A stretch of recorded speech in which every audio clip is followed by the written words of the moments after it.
I'm Rene Ritchie, and I'm a tech analyst. I'm Georgia Dow, and I'm a psychotherapist. And welcome to Apple Talk, where psychology collides, slams headfirst right into technology. That's exactly what we do. Yes. It's explosive. Yes, where we talk about Microsoft and Google/Alphabet and Facebook/Meta and Apple/Still Apple. And how they affect our lives and increasingly our culture. How are you doing today, Georgia? I'm doing pretty good. Okay, you didn't have any snappy, rapid comebacks, so I thought you were plotting something. I really didn't. I thought you were planning something. I was enjoying your energy. My energy level. You mean like the apocalyptic vision of humanity and technology? Yes, and just... Oh, just exploding. Was that a good no, sound effect? Not even close. You're supposed to lie. No. You're supposed to lie. No, our audience craves not authenticity, but sincerity. Pew, pew. There we go. No. My next I think really you're the U.S. good Vice side President effect. now. I don't know. I just said So a couple things to discuss today. I said side effects, but sound effects. It could be side effects. Is there a effects side effect to your sound effect? Yes. All right. So there was a good thread on Twitter from Trent's Tech, @TrentsTech, who not only is one of the best, fastest memers on Twitter, like he can just grab a frame from your live stream and make fun of you. It's meme-tastic. But he's also a tech person on Twitter, and we've talked about this. I don't know if we talked about this actually before, but last year was almost like a bonanza for YouTube because not only were people suddenly at home and had more time to stream and do all these things, but people were stuck at home and they were going to streams more often. They were going to YouTube more often. They were watching video more often. Right, when you're trapped.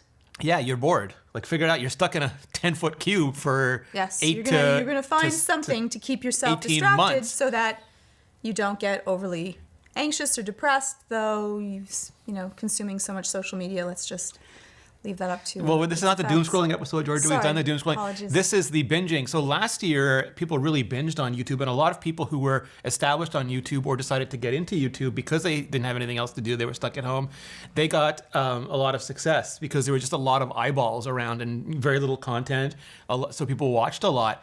This year, though, a lot of lockdowns ended. A lot of people just got bored doing it. There was a lot more competition both on YouTube because more people got involved with it, across YouTube because people weren't just watching tech. Tech is always like an early adopter thing, but they were watching all sorts of content. And increasingly, like people are also going to TikTok or Instagram Reels, so there's more cross-platform. Right. So a lot of people, like from the biggest tech YouTubers on the planet to just regular old tech YouTubers, have seen about half the views this year that they got last year. Which is brutal. And for some people, it's fine because they're still doing well, and views aren't always tied to income. There are some people who get very little views, but like everybody who watches buys whatever they tell them to. Yes. So they still make outlandish amounts of money. But for some people, it's hurting, and across multiple vectors, which I want to get to in a second. But first, I want to just read you a little bit of what Trent had to say and get your very human reaction to it. So this is the intriguing beginning. Is tech YouTube dying? Yes and no. There are some creators that are struggling and other creators that are flourishing. When I look at my channel, I've struggled due to the fact that I'm stubborn. Instead of doing what works, I will choose to do what I want to do and then get mad.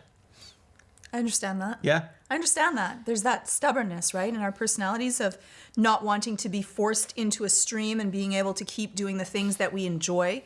But then we also have that want for affirmation, which is not going to happen if we are not following the stream as it goes to whatever our channel delivers. Yeah, and we've talked about this part before, I think. I should never say that because then people are going to stop listening because I've already talked about it. Yeah, we've never spoken broached this subject. We're before. Totally new, I swear. So some people believe that, like YouTube hems them in, destroys their creativity because they only will promote the same kind of video, and that keeps them in a box. And if they ever do something else, they don't get as many views, and they blame YouTube for that. But my understanding is, like, you create an audience, that audience has expectations. When you meet those expectations, the audience engages. And when you don't meet those expectations, the audience doesn't engage because it's not what they signed up for. Yes, which makes logical sense, but it's still hurtful for the creators that want to do something that might be a little outside of the realm and then feel like they're constantly stuck inside of the same rung. Yeah, well, I think it also depends on, like, because you'll see some really big creators do a variety of things and people watch it. But I think that's because when you get to a certain level or you have a certain amount of charisma, you have a certain amount of compellingness, people will watch a wider variety of stuff because they're interested in you.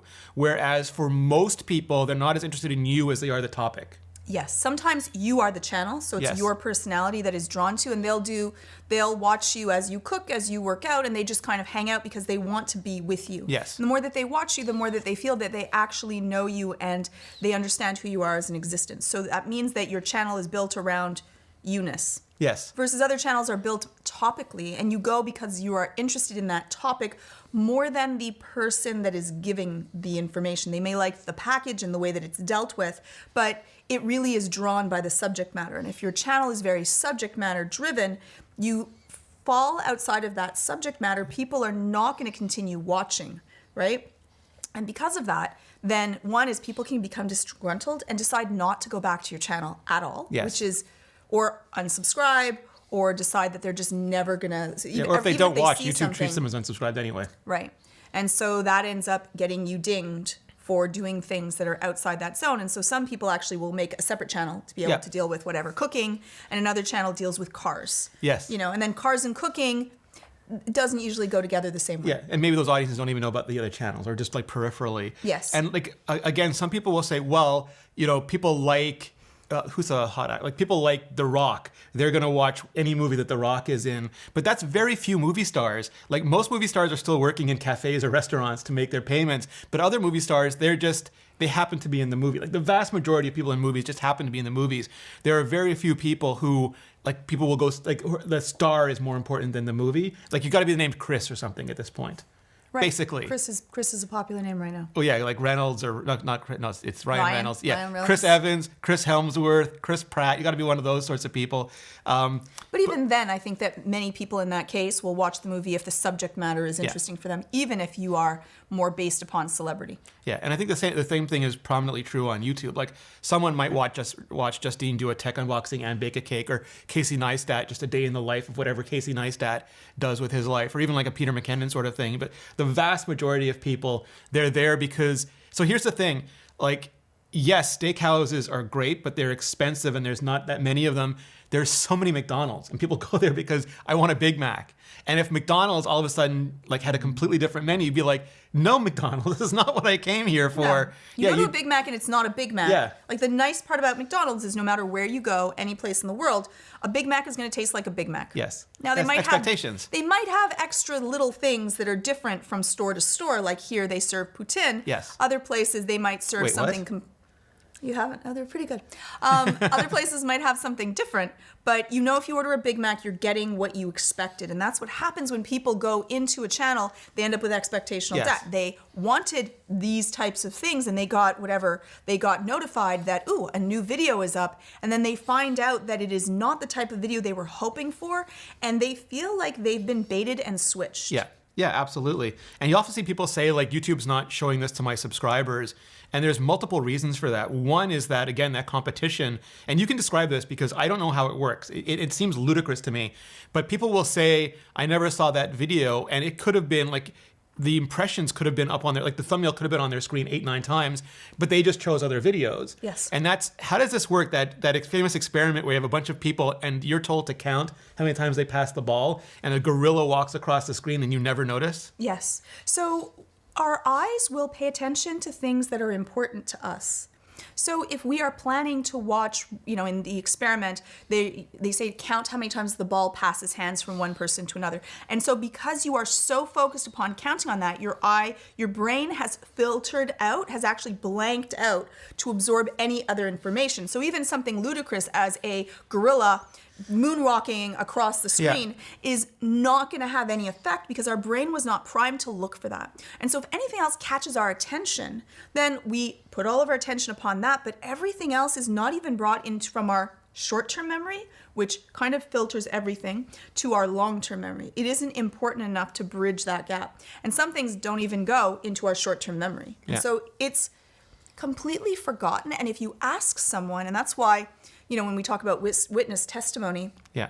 it's so fallible. Once you've believed a story, you will completely believe that it is true, even though it's not. You can watch a video of yourself and you say, I definitely wore this shirt and did that, and I'm 100% certain, and be completely wrong. Yes. Memory is not a very good source of information. And the other part is perceptual Accurate blindness. information. Is that what it's called? Perceptual blindness? I don't know, maybe. Yeah, but you encode the story, you don't encode the memory. Yes. Yeah. So you can be shown a thumbnail and people can swear to you they've never seen the video, but then you find out, yeah, you just didn't click on it because there was other thumbnails that were way more interesting to you at that time. Yes. Yeah, so it's a lot to unpack there, but I'm going to move on. As a result, I'm only going to talk about my perspective because I don't want people thinking I'm dunking on others. I think the take a phone out of a box golden phase is over. Anyone can unbox a phone. It's not special anymore. I've also noticed Plus, the unboxing is usually the same all the time, right? So people have already done that. It's no longer, there's something exciting in the box. Well, so that's the thing. He goes, I've also noticed doing the same content over and over without providing value just causes videos to become easily forgotten. If your videos are not entertaining or educational, you're kind of screwed, in my opinion. Mm-hmm. Yeah, we want something that entertains us, that gives us a dopamine hit. And so if it is exactly the same story with the same thing, with the same site, people don't want to be able to see that. Plus, we usually want more and more and more from it. We end up having this threshold of this is now just normal. And we want to see something that's exciting, or we want to be the first ones to see something, or we want to have knowledge that is secretive. So if it is not flashy or exciting to our brains, then it does nothing for us. And let's just be honest, like there's nothing besides having less inside of a box. There is nothing exciting inside of the box, right? Like I used to get these boxes where they're little pieces that pull out from other pieces and they're rainbow and they're beautifully colored and the case is like leather and it was flashy and awesome. And now really every single unboxing video is exactly the same, and they've unboxed their own phones, odds are, many times, so they've already done this. So I don't see the same amount of excitement as it used to be. Yeah, and I think also like when this whole era started and there was a lot of parallels between the growth of YouTube and the growth of the iPhone and the growth of Samsung phones and just like smartphones in general, and a lot of tech channels became really well known, like Unbox Therapy is the biggest tech channel on YouTube. iJustine does a ton of unboxings, but these were like magical little boxes at first. We'd never seen anything like them. Yes. And they changed so fast year over year that they were so interesting. And there now were treats inside these boxes. There was excitement. I don't think it was I think like an Apple box, like you said, it's got less and less every year, but the phone itself had changed more and more every year. But also people wanted to see how things were wrapped, how they were put together when it was new. So I have an alternate thesis. Yes, go ahead. My alternate thesis is that these have gone from being magical, like different, new, exciting, to being mundane tools. Yes, I agree. I'm saying they used to be that way. Yeah. So now it's just like it's the 13th phone for the 13th year, which is wrapped the exact same way, is gone. and even the phones don't look that different. Yeah. And so like the magic, and yes, there's folding phones and there are some things that are vaguely interesting, but still like the era of magic is gone. And maybe there'll be something new like the AR stuff or like, I don't know, anti-grav, like who knows? But right now, like it's mainstream. Yes. It's not special anymore. No. And so is that a switch thing? Like, is that an exposure thing? Is that what happens in that process? Like where you cannot watch enough of them at one point and then like you don't want to watch a single one more? Well, one is that we end up having that threshold that we've reached that and we've saturated our brains. It no longer creates dopamine inside of our heads. And if it doesn't create dopamine, why do we want to spend our time?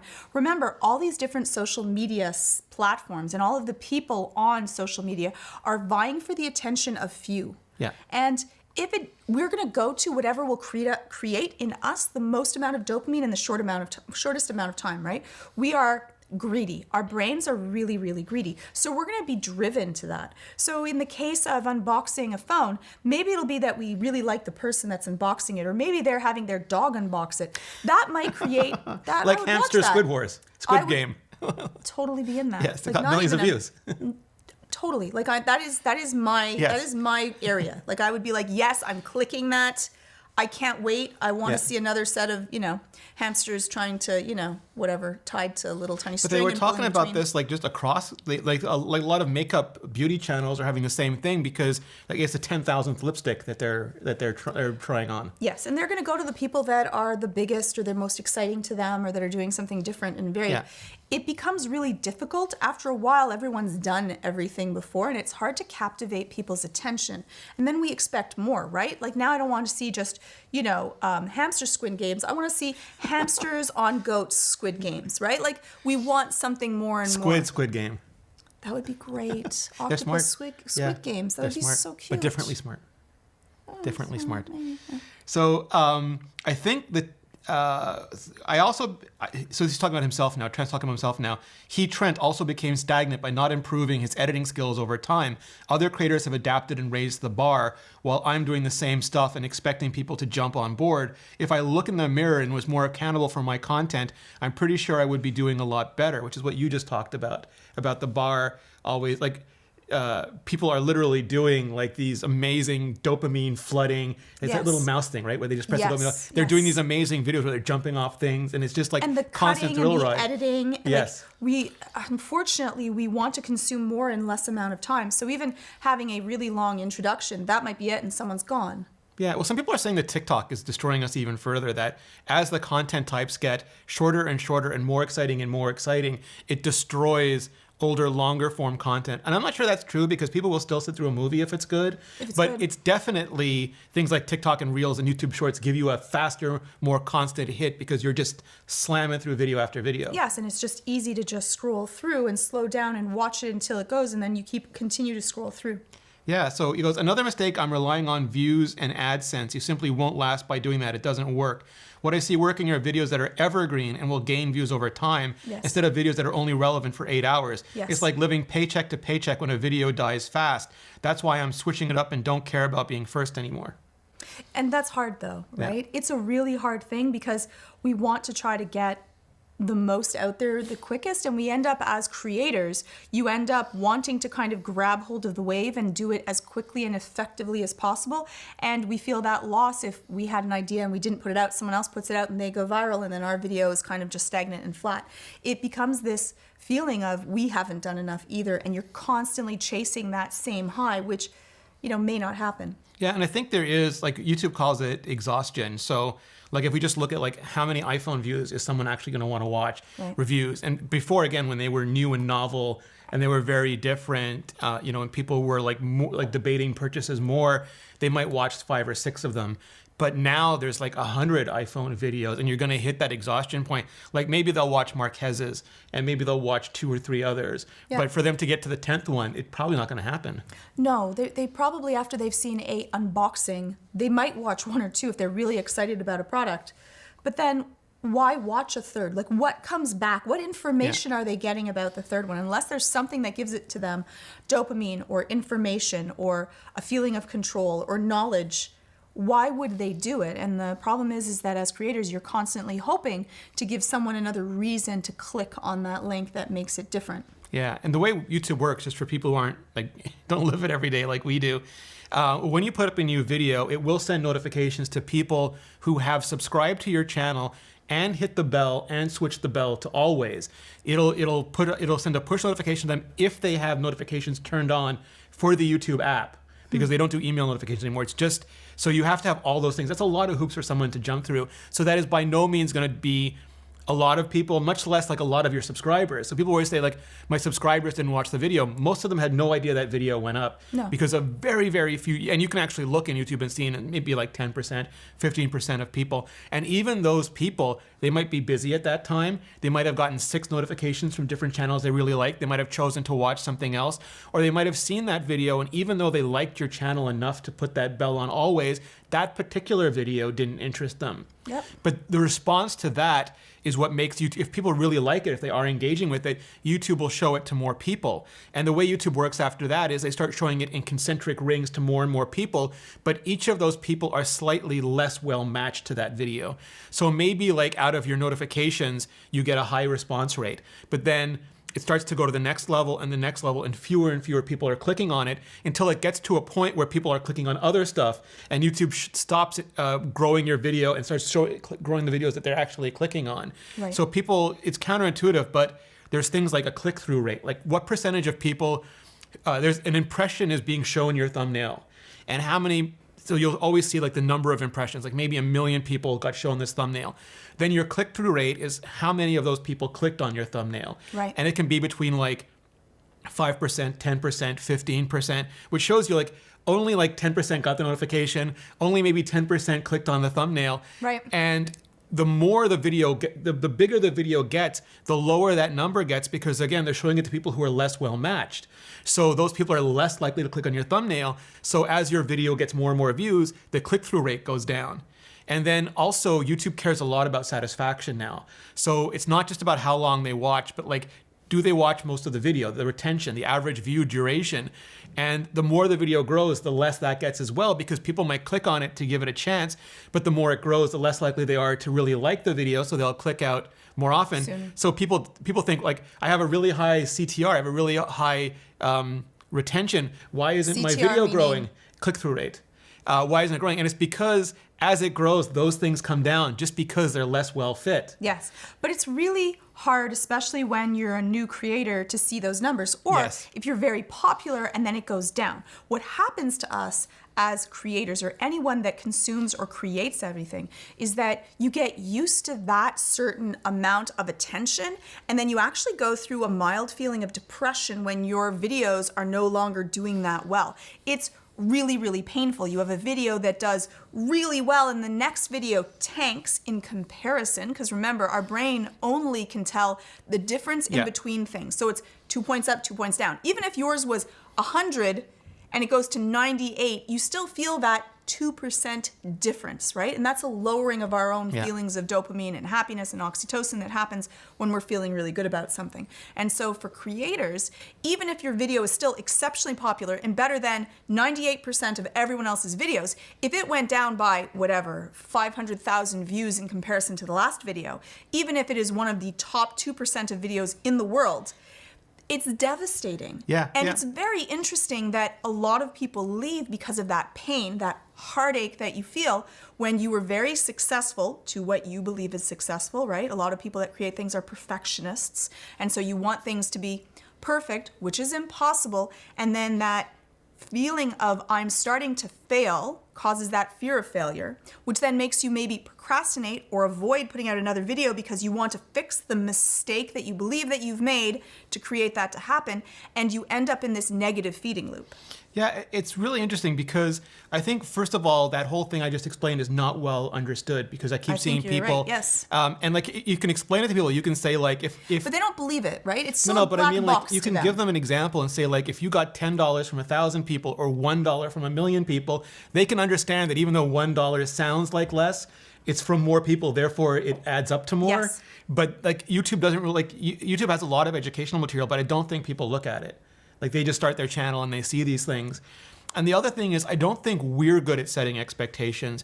Like you said, like, if that second video doesn't do well, Yes. but maybe like going in, it has a smaller audience. Like, I know with my videos, iPhone and Mac like leaks are very popular, but if I do an accessibility or an education or an environment video, it's gonna do like 1/100th of the views. But I know that going in, I still choose to do it. And so I set my expectations lower for what I wanna get out of it. Fair, but I think that for a lot of people, they don't know going in that it's going to, because it's not your core audience, or it's not the way that the popularity of that, or there's a saturation to that.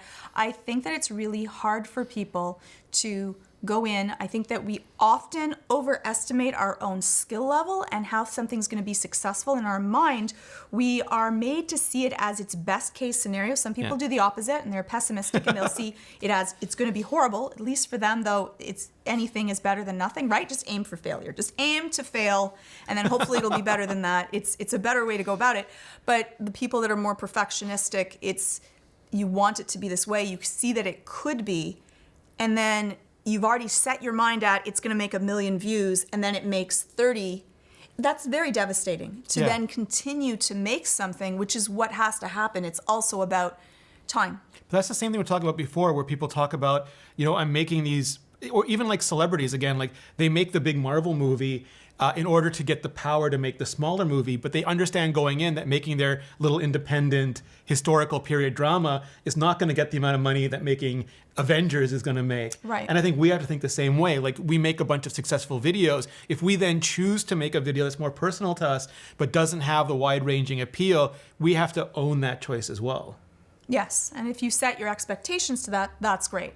But you have to then know, you have to have a lot of knowledge about the way that this is going to work to know which one's going to tank and which one's not. Because often you're like, well, last year's video that was exactly the same thing was gangbusters, so I'm going to do it again. And for some reason, it could be exactly the same video. The magic doesn't happen on the second video. Yeah, well, that's, I think, is interesting because they often say that insanity is doing the same thing over and over again, expecting different results. Yeah. But it's also doing the same thing over and over again, expecting the same results It's because no matter conditions what you change. do. It's just no matter what you do. Yes. Expectations are the thief of joy.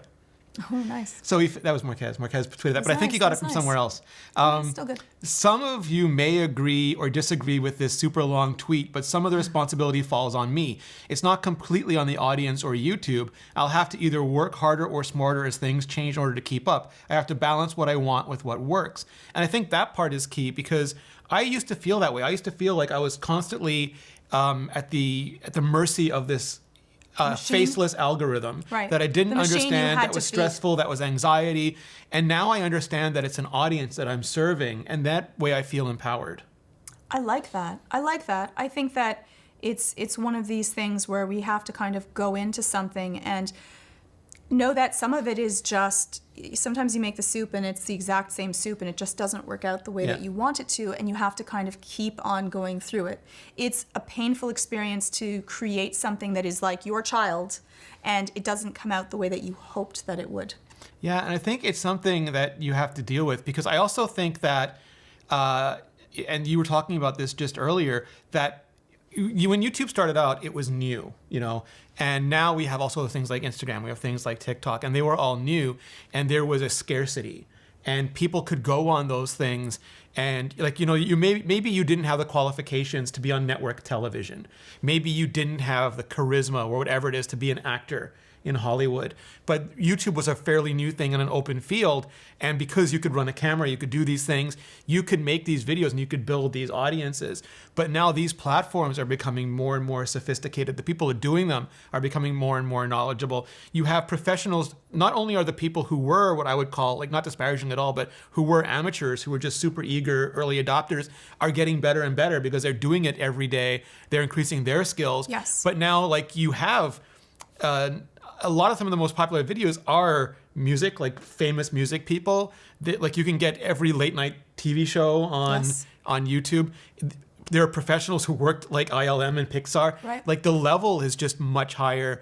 So in the beginning, people would famously make sure that the very middle of the video had a picture of a woman in a bikini, right? Because that was what would be the thumbnail, right? And people would click on it. Yes. Complete just clickbait at that point. It wasn't in the video. No, it was that one frame right in the middle of the video that no one would ever see. But they would get rewarded for that. So YouTube changed it to prioritize watch time. But then people learned to make like these longer, more rambling videos that didn't really offer like true value. So YouTube's now on this whole satisfaction thing.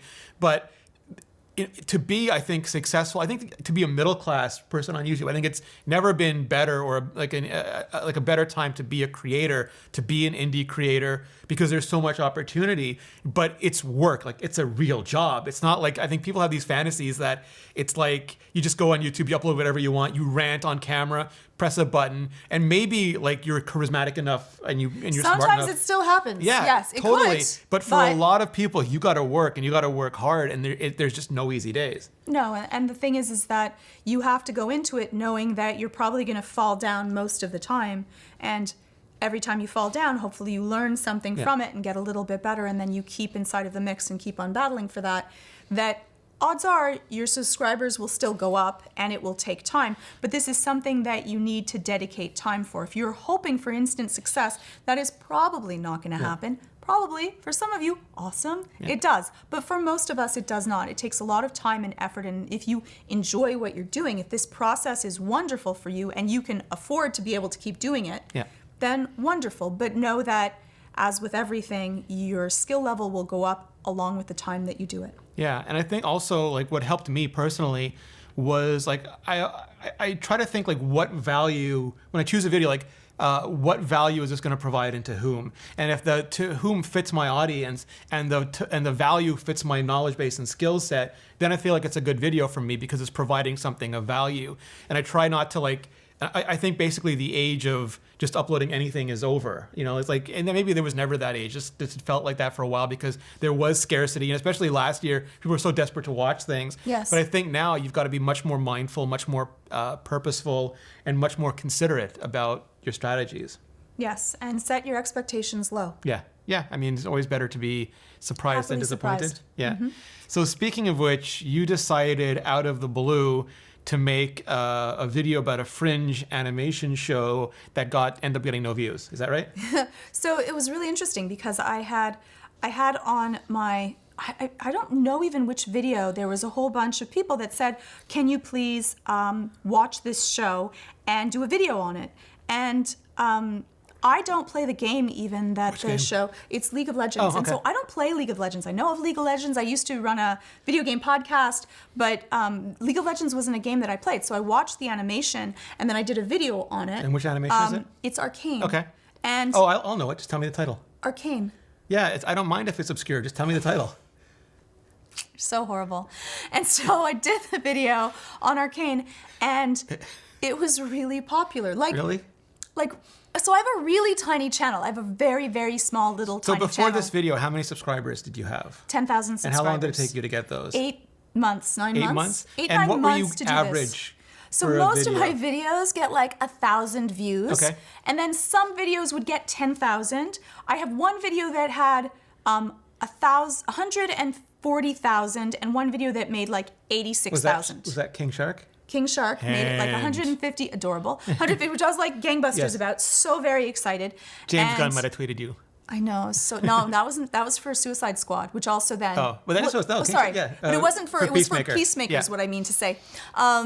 Word bins, and V. oh, No, not going there. don't Just go keep going. there. Keep going. So painful. Keep going. Sorry. Keep going. I'm Suck it really, up. Keep really going. sorry. They're very forgiving, and then it just. I go to sleep. We put it on, go to sleep, and then I'm like, wait up. And what was the video video's on? Hold before you get. This video was on Powder becoming the first. one of the characters. One of the characters, Powder, and then Jinx. Okay. Which I just called it Jinx, but it was her beginning. She's her basically act the one. Harlequin of.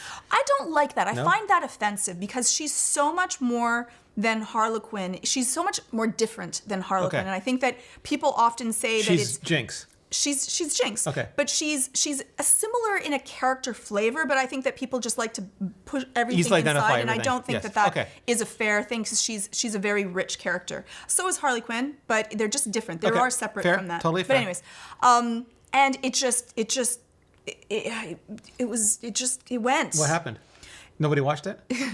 It was getting the first day. I think it got, I don't know, 40,000 views. I think Okay. in one day, and it was getting like whatever 1,000 views an hour, almost 2,000 views an hour. I have to do the math for all of that, but I think it's around. Nobody does 2,000 live views. math. Yeah, I know. I need the abacus, and I have to figure out how to use an abacus. And anyways, so it was going really, really fast, and I pronounced the name of one of the characters wrong That's because okay. my dyslexic brain bin I pronunciation spell everyone's issues. names wrong. It's fine.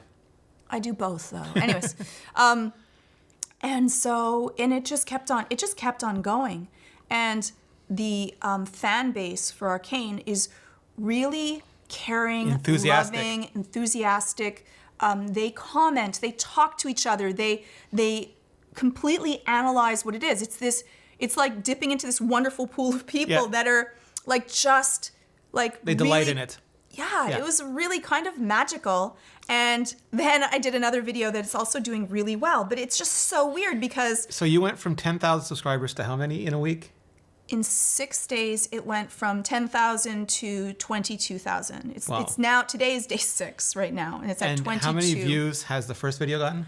I believe at this moment it is 560,000 views. Oh, you know which is- you go to the digit, don't you? Oh, got to. This is the first thing that's ever. I have a little tiny And channel. the second video? It is right now, I think it's at like 160,000. It's up for like, I don't know, a day and a half, 2 days now. Okay. So I don't even know what to say. And are people going back and watching your other videos? Yeah, some of the other videos are going up a little bit, but it's just kind of funny because you look at my videos and it's like, 1,000, 5,000, 10,000. Like they're almost all like 1,000, and then there's like one that's like 500,000, right? Like, so it's just so weird. My channel's so tiny and people have been so caring. The voice actor that does Silco, he retweeted. I was so touched. He said that it touched him and I really understood the character, which is so affirming for me in the job that I do. And I don't even know. Like, so that's almost like the opposite of what we were talking about. But I think that also happens where you work on YouTube for a while, and then you make a video that just catches the right audience at the right time. It reminds me of mining, and you're just mining, and then you just hit a gold stream that's there. Like you just tapped into that one little tiny pulse that I just was lucky enough, to thank you very much for my people that watched my other video that actually asked me to do this video. I did it because it was recommended to me, and enjoyed it enough to make a video upon it, which was wonderful. And yeah, it was truly more luck than it was that I had planned something. One of my comments were like, you just planned this and did this, and you knew because it was your of master plan for the last year that this was going to be popular. And I appreciate that. It's inaccurate. I didn't. I wish I was that brilliant. I'm not. Strategic genius. Yeah, it wasn't. I was really lucky, and it's just like they've really embraced me in the community. It's a wonderful feeling, and I know that like I'm gonna do all of the characters, which I really enjoy doing, because every time I rewatch the scenes, I pick up little pieces that I didn't know beforehand. But then eventually I'm gonna be like, there'll be no more of Arcane that I can kind of do, and I'll go back to other videos, and I'll try to sprinkle other videos in, so I'm not just put into a box of doing Arcane. But then I'll go back to like 1,000 views, and it'll be no. I think it's like you grow and then you go, then you spike and you go down, but you never go down quite as much. And then every time you just try to ride those. It was the same thing when we used to. Well, no, remember like even going back years on iMore, and our older YouTube channel when we did like some videos for iMore. Yeah. Every year it would peak around new iPhone launch and then crash again in the beginning of the year. And we just hoped every time we would build enough that we would slowly work our way up. Yeah, well, again, like people have cared enough to subscribe to the channel, which is lovely. Like it took me 8 or 9 months to get 10,000, and then 6 days to get 12,000, right? Yeah. So it was an additional 12,000. An additional 12,000. Up to 22,000. Which is really, for such a small channel, every single subscriber, and some people are so thoughtful. They're like, I just wrote to help the algorithm. I'm like, that is so caring and thoughtful that someone would do that. And, it's just, I don't know, there's something that's so lovely when you have people that support you and understand what they can do to be able to support. Let me ask you this, because we have a mutual friend who is what I would call a major YouTuber, and he's pointed out that he gets stressed making new videos now because every one of his last 10 videos has ended up on YouTube trending.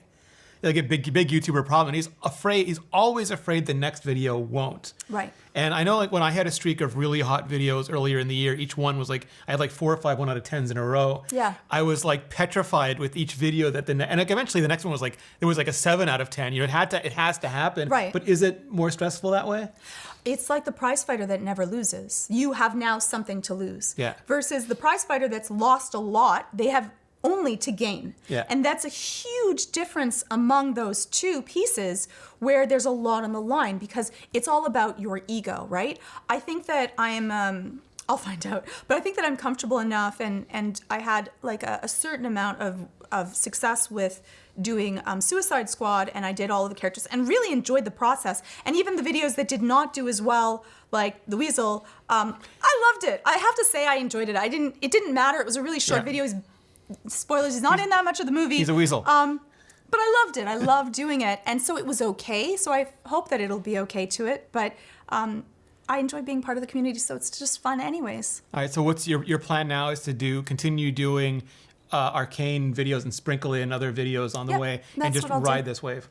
Yeah, I'll just enjoy the process. For me, I'm lucky, I'm fortunate that YouTube is a side job for me, becoming more of a main focus job than it was, and I'll see. So luckily my revenue and my lifestyle is not dependent upon how well I do upon YouTube. Yeah, you have a day job. I interestingly had one comment though, and I wanted to ask you about this, Rene. Sure. One person that was actually offended that there was an ad inside of the video, and I'm like, the video's free. Yes. Like, there's an ad from YouTube at the beginning, and there was at the end of the video, I don't even put it in the middle, a 20-minute video. At the end of this, there is a, 3-minute advertisement. Maybe it's like, I don't know. A sponsor read. A sponsor read, Yeah. which is how I support continuing to make the channel. Yes. And that they were so upset about it, and they said that I was shilling for, which I think is a horrible term to use, for my channel by doing this, and they now don't trust me. I was like, that's not fair. The people that do YouTube, they work very hard. For many people, this is their only source of income. This is what they do.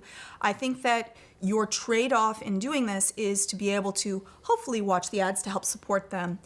If you can enjoy what the ad is advertising, to, go take a look. So here's where I'm going to have the therapist therapize herself, because you probably got 1,000 comments per each video. Many more than 1,000 comments. 14,000 comments per each video so far. Something like that. So there's a lot. It's very common for us to fixate on the 1 out of 100 out of 1,000 out of 10,000 100%. negative comment, because there's 13,000 people who said there nothing. was only one Yes. that I have seen, and I Yes. really do try to read through the comments and reply to as many as possible. But I replied to this one because it was my thought of you should reflect upon this, because if it affects me and I don't actually need to be funded. Well, for you the need things to that be I able, do. you're losing But clients by doing these. The I'm time taking up time that you could be doing billable hours yes. for clients. Yes, for sure. So it has to be worth it to you. You Yes, still but have I a think mortgage that to you're pay right. and We kids do to feed. focus on those few little tiny negative pieces that come out to it, and we focus on that because many people that do this are more type A, and that means we're more perfectionistic and we hold ourselves to a high standard. But it was shocking that anyone would think that. I'm like, No, the it's video's common. free. It's free. It's The only less thing you have common. to do, you don't even have to watch the ad. It's Well, at yes, the at the end end of the video, people can. You could stop if you And a lot of them wanted aren't. to. A lot of the people do them up front, which I think is worse for the channel, worse for the audience, and worse for the sponsor. But I don't get to make rules about everything. Well, but everyone does it as they wish, right? There are I tend to think all cringe is self-cringe. So when somebody says, "Oh, your reaction here is so cringe," that's usually them. It's the I'm going to totally butcher it up, but there's a really good Chan Buddhist saying about how every thrust of a dagger is a thrust into yourself. It's that you're reacting to something about you. And so I always think that when they think that face is cringy, the way you pronounce that is cringy. That metaphor, it's it hits some self-doubt in them, and so that's why they feel the reflexive need to surface it. And then also there's just so much damage, and it could be a million different things that triggered them, but they decided that they wanted to spew toxicity into your comments at that moment. 100%. That's sometimes. I don't think in this case that it might have been that. I'll find out if they reply to me at some point and see. Just trying to figure out how to reply to people that have replied to you on YouTube. Anyways, another. But you don't have to interface answer issue. everybody, and also you don't have. I don't have to. I think that. For me, You won't be able to eventually. I won't be able to. I'm trying to. But I really do appreciate if someone took the time to write to me, and eventually that won't be able But to see, be it's possible. not about you. That's an ego thing. It's not. They're 100%, taking the time but- to put their anger onto somebody else. For the people that are angry to it, I fully agree. But for people that have chosen and are happy and want to share that, I do want to let them know my thanks to them, because it's really wonderful. So Yeah. I've been very, very fortunate. And I'll be honest, I get for areas like YouTube that could be toxic to many Yeah. people, I really have my people that come and see me in my community are by lovely. far lovely, caring, thoughtful, conscientious people. I'm very, very fortunate for that. So thank you to everyone. Yeah, but there is an entitlement. Again, you're providing free content, and the sponsorship's at the end, and they don't have to watch it, and they don't lose anything by not watching it. So. Yeah. Well, the cute part is that all the other people that are support me, then just kind of are no, you really should be more thoughtful. She's trying to do that. People are very loving and caring and supportive and protective, which is kind And of just in nice. general, there's still this weird stigma about this on YouTube where they can have musicians and influencers and celebrities shilling all sorts of gross, scammy stuff, and they're just yay, take my money. But when they see a sponsor on YouTube, they're you sold out. Yeah. One of Yeah. our colleagues on Nebula is just putting up a whole series saying why you have to sell out. So it's fun to watch. Yeah, I'll maybe try to leave a link to that. Fair. Yep. All right. So speaking of sponsor spots, if you are watching this on Nebula, just stay tuned because George and I are going to talk about No Time to Die. Yes. Yes. And there's no time to die because we got to finish reading this. But if you're watching it on YouTube and you want to see the bonus episode every week, the bonus content, the bonus segment every week, all you have to do is sign up for Nebula. And the best way to sign up for Nebula is in the bundle with CuriosityStream, because not only do you get CuriosityStream for like 26% off, like less than $15 a year, less than, what do you call it, like the price of a movie ticket these days? Because they're outrageous. For less than $15 a year, you get CuriosityStream and all their amazing documentaries and series, but you also get Nebula bundled in for free. And that's all of the different creators that are on Nebula, all ad-free. See, don't complain about the sponsorship. Get Nebula, you don't have to see it. That's the pro play. That's true. That's the 9,000 IQ move. Just sign up for the bundles, curiositystream.com/AppleTalk. Go there, and then you can be watching this episode with bonus, with an extended, a whole entire extra segment for less than $15 a year, and all of CuriosityStream for. It's just amazing. It's a good best damn deal on streaming. If you aren't going to continue on Nebula, if you are leaving us now, Georgia, where can people watch you and your amazing Arcane video? I don't mean like obscure videos. I mean about the series Arcane. Yes. It's youtube.com/Georgia Dow, and on Twitter it's @Georgia_Dow. And you can find me at youtube.com/Rene Ritchie or on Twitter @Rene Ritchie. Thank you so much for watching.